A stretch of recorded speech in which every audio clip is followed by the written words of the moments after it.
Hello everyone, welcome to the podcast Simply Being with Ajay Choudhary. And today we have a special guest, Shantanu Jog, who's currently Creative Lead Industrial Design at Ather Energy Design Studio. Hi Shantanu, nice to have you Hi, here. hi Ajay, and Uh, thanks for having me. yeah, Shantanu, I think we wanted to do this from a very long time and we've been discussing about this. We're going to talk a lot of interesting topics, of course, a little bit about your journey at Ather and the vision of Ather, of course. Right, right, and and your perspective about this EV revolution that's going to happen in our country, the infrastructure and the charging stations and things like that.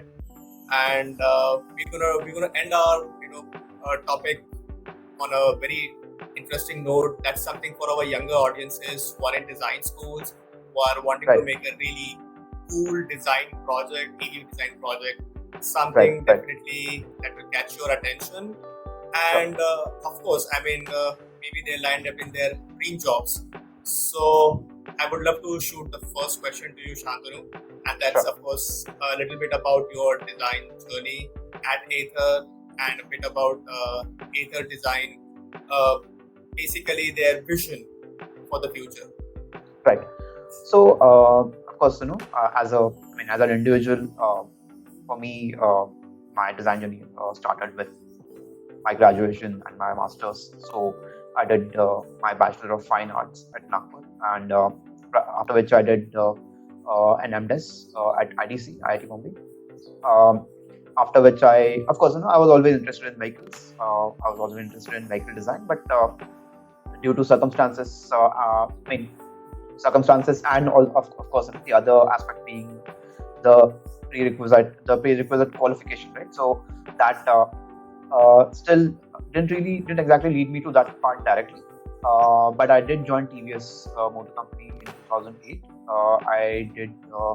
I so and that's where I got to learn a lot about two-wheelers in general and the automotive industry and what goes into making vehicles.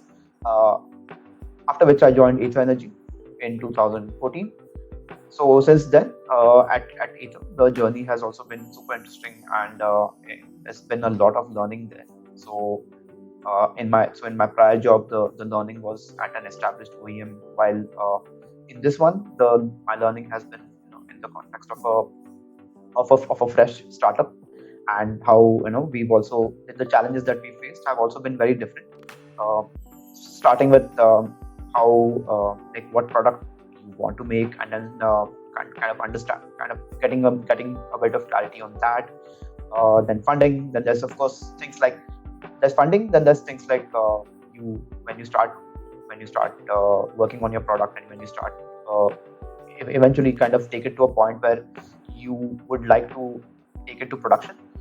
You also have support with you also as a company you also face issues in terms of getting the right support from external partners, vendors, and such who will who eventually we've also found the same people uh, have been very supportive, and they've been instrumental in kind of taking us where we are. So yeah, I mean, once a lot of multiple interactions, a lot of behind the scenes work goes inside such a company, right? So having to have seen that firsthand, I've been super lucky.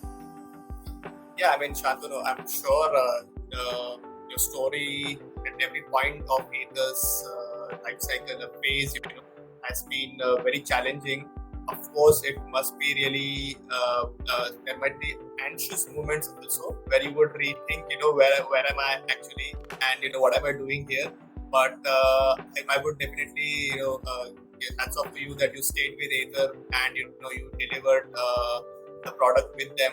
And and we wish you luck for the next cycle of projects that's going to come in the future. Sure, Would you thanks. also like to talk about the Ather's vision? Ather is not just a company who's delivering a scooter.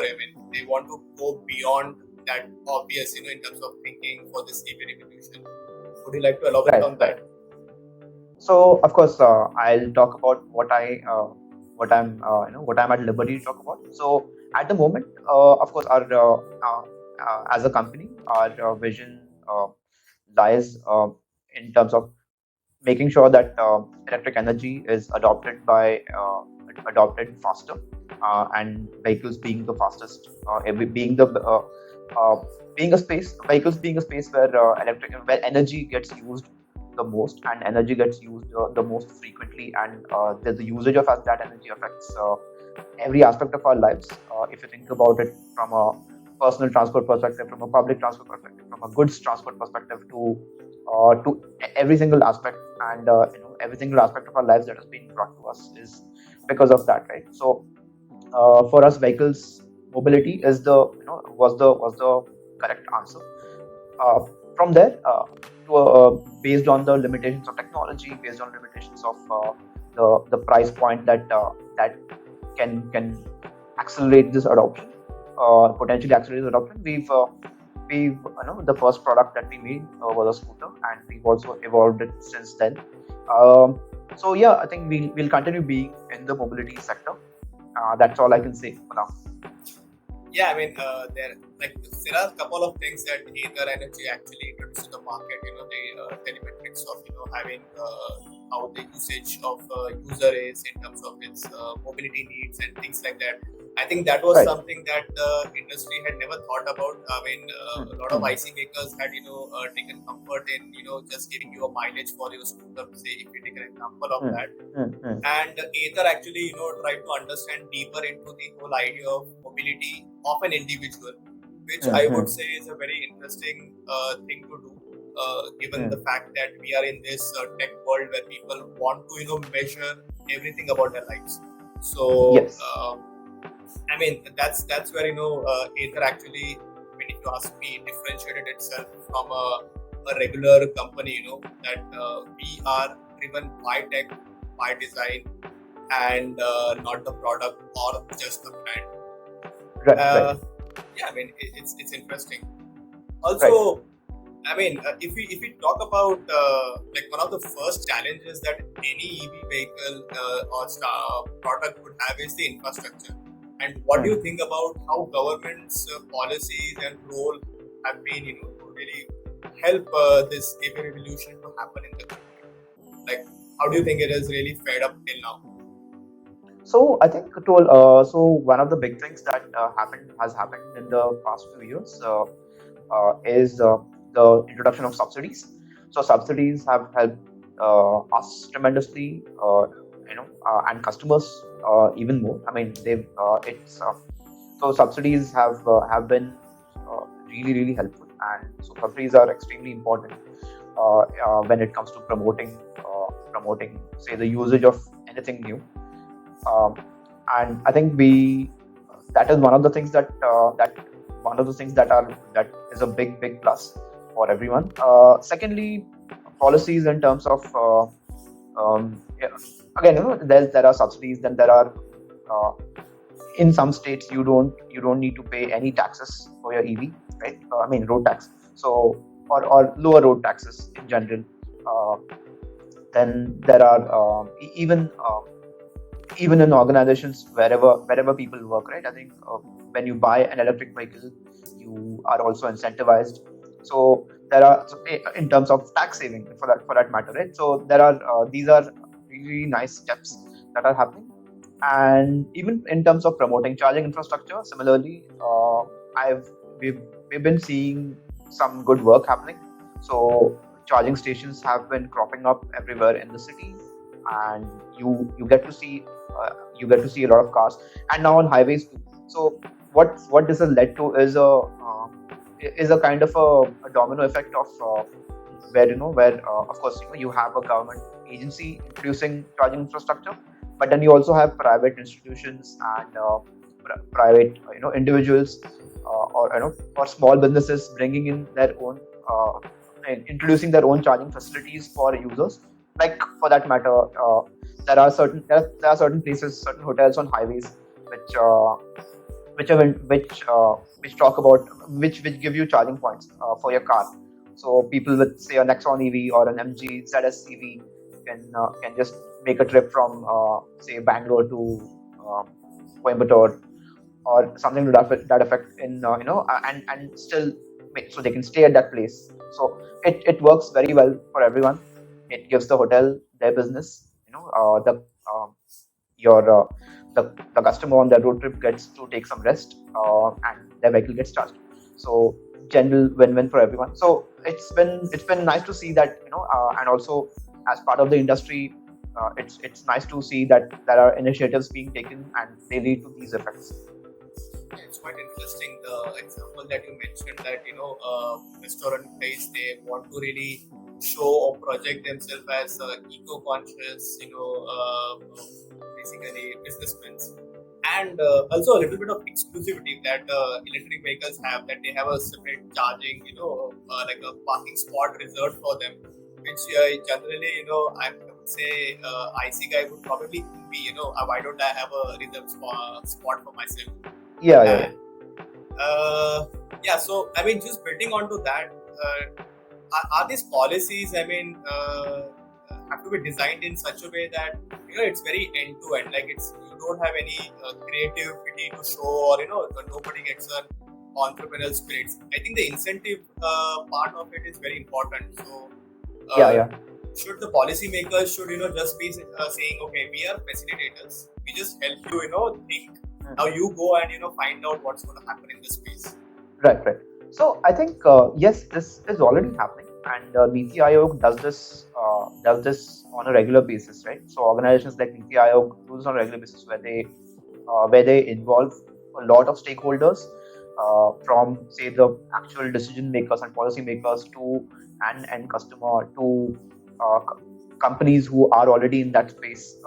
So I think they've been successfully bridging the gap, and I think EVs are also taking, going there, getting there. Yeah.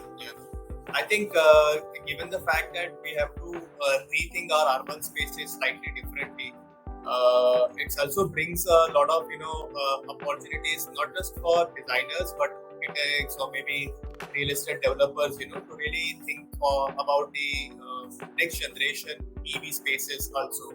So absolutely. What do you think about that? Like, so I think they can come up? Yeah, I think so. One of the things that I remember talking to you about, and in general having conversations about this, right, is that so of course you've got. I mean, EV charging is not a USP, but it's a basic necessity. So you when a future city, when a future town, when a future environment caters to electric vehicle charging, from the word go, from the beginning, from the time it's conceptualized, I think there will be changes that will happen in the way that cities are planned, and living spaces are planned as well. True. I remember your point that you made. It was very interesting. Thought, I would say. I mean, literally, you gave an idea for free that how you can actually create buildings or apartments with EV charging spots, and like make it very fancy, and sell it as a USP and tell people that you are eco-conscious buyers. You're definitely going to have an electric vehicle, so you should probably buy this apartment. You mentioned about how gyms and swimming pools. I mean these are like normal things. Now you definitely get it, and we can add something to this and say, okay, now you have EV, charging spot as well.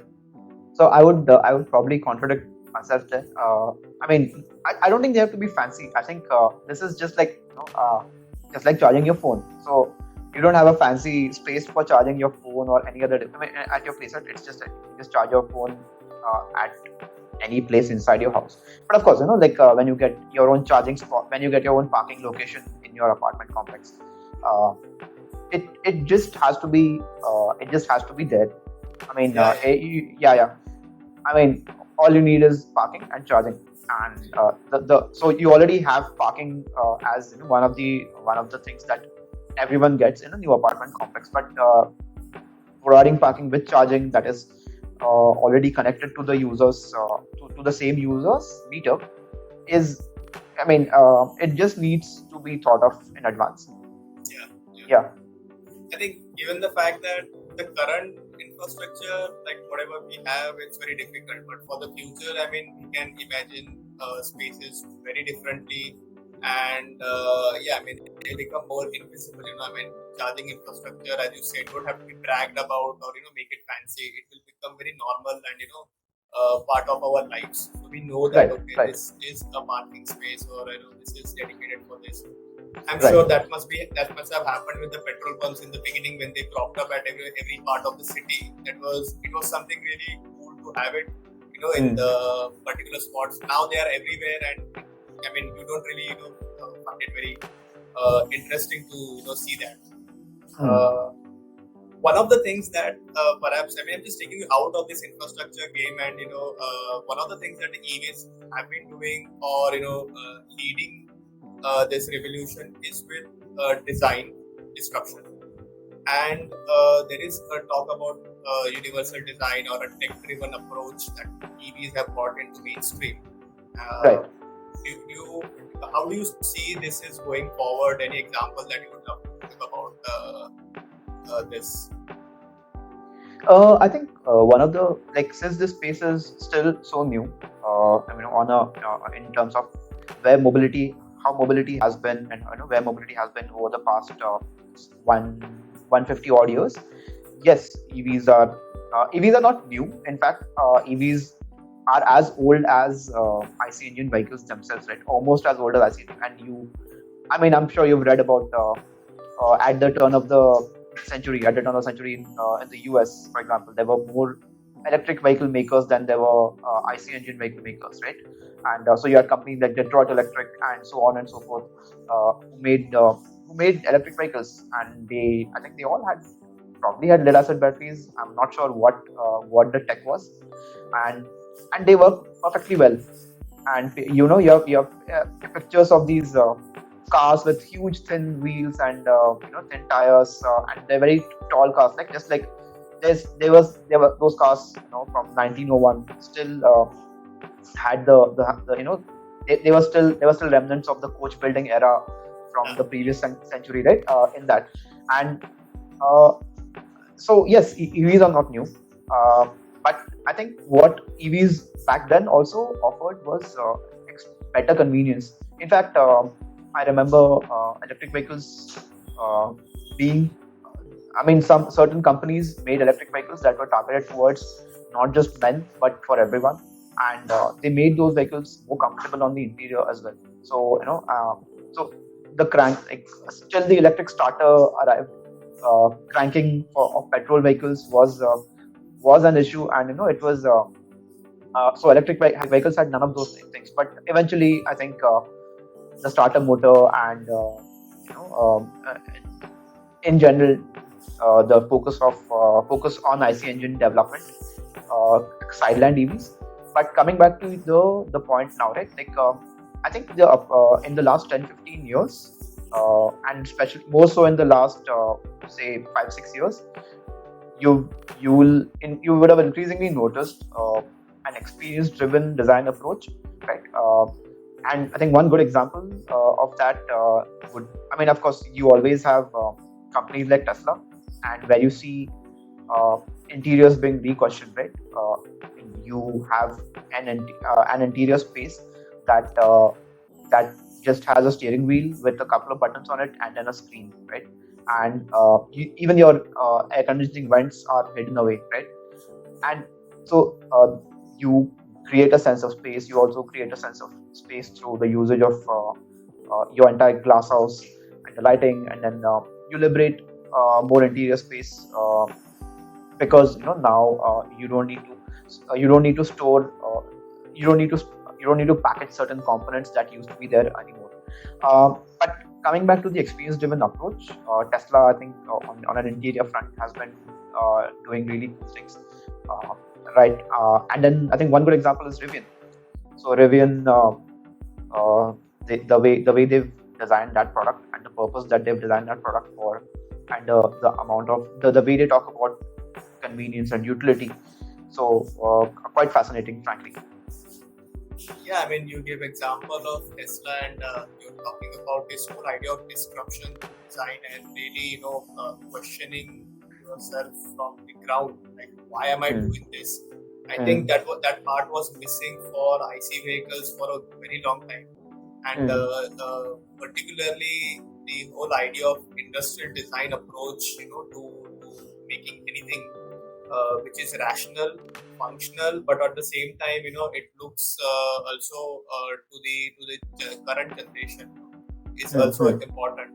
Uh, if I particularly talk about is when I look at Canoe for that matter. Oh yes. I mean, they are. I mean, they have made functionalism into something hyper functionalism. I would say with the materials, with the way they are, probably in asking people to do more with their product. And when I see it next to a SpaceX rocket, I mean, for me, that's an impact for the next generation. Honestly. Yeah.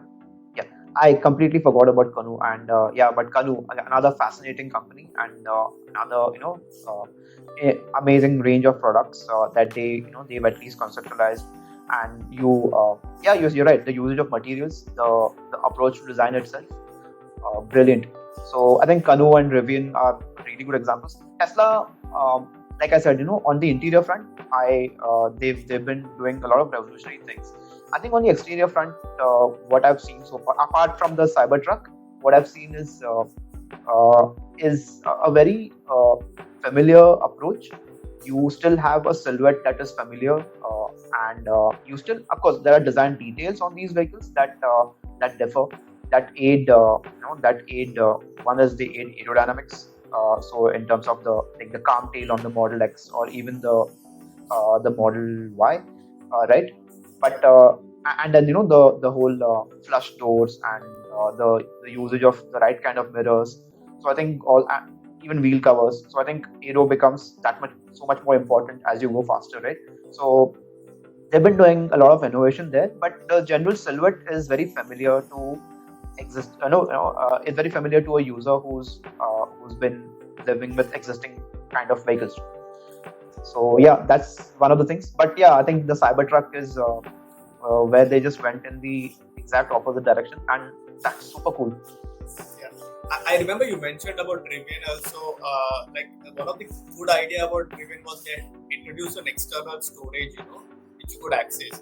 I think the pickup trucks for a long time, they had no innovation in terms of how you're going to use the space. And I remember in one of our conversations when you mentioned that that you have a frunk, you have some sort of a storage space at the back, and that makes the vehicle more interactive. I mean, this is also a part of experience. And I think EVs in general, the way architectures have changed of the vehicle, people are more happy to show what's inside. Something that you guys have also done at Ather. When the first time we saw Ather, showroom, and then you were showing the chassis and everything. For everybody, it was an awe moment. Okay, now here is somebody who is celebrating the fact what's inside, the vehicle, where a lot of people are hiding, by putting as many numbers of panels.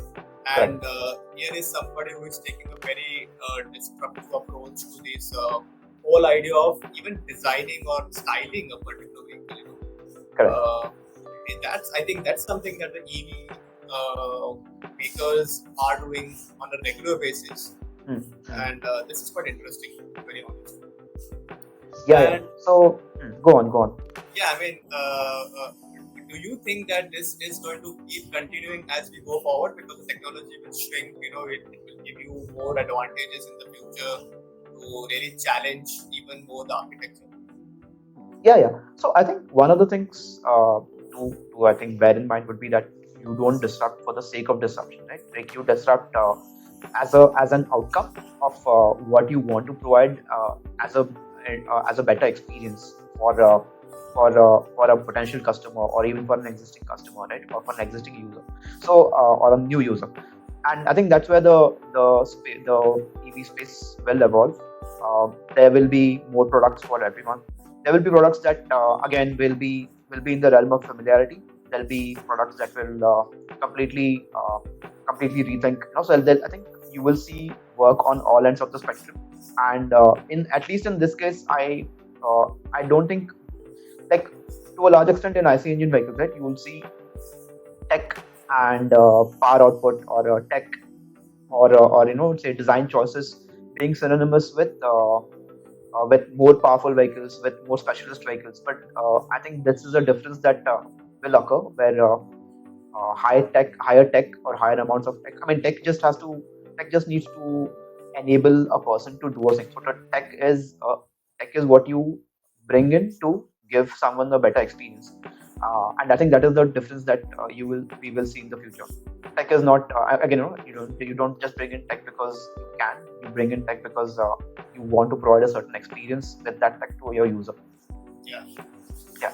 I think the way perhaps the point that you're making, it's a lot of smartphone makers or even on this the giant company they're talking about is tech to delight kind of a thing. You make it memorable. You remember that oh, this can do this, or this can perhaps make the experience more memorable for the user in some ways. And I think that part of mobility was missing for a very long time. Like there was a time when people were making really cool cars, really special cars, with a lot of different function and architecture. It stopped when this whole idea of mass mobility came, and with the advent of EV, I think perhaps yes, you're right. I mean, it's going to again let people do this questioning and rethinking and come up with ideas that are going to be more relevant and not do it for the sake of doing it. I mean, it has to match with what the current generation needs, and it will be more agile in terms of its ideas and innovations that come in the future. Right.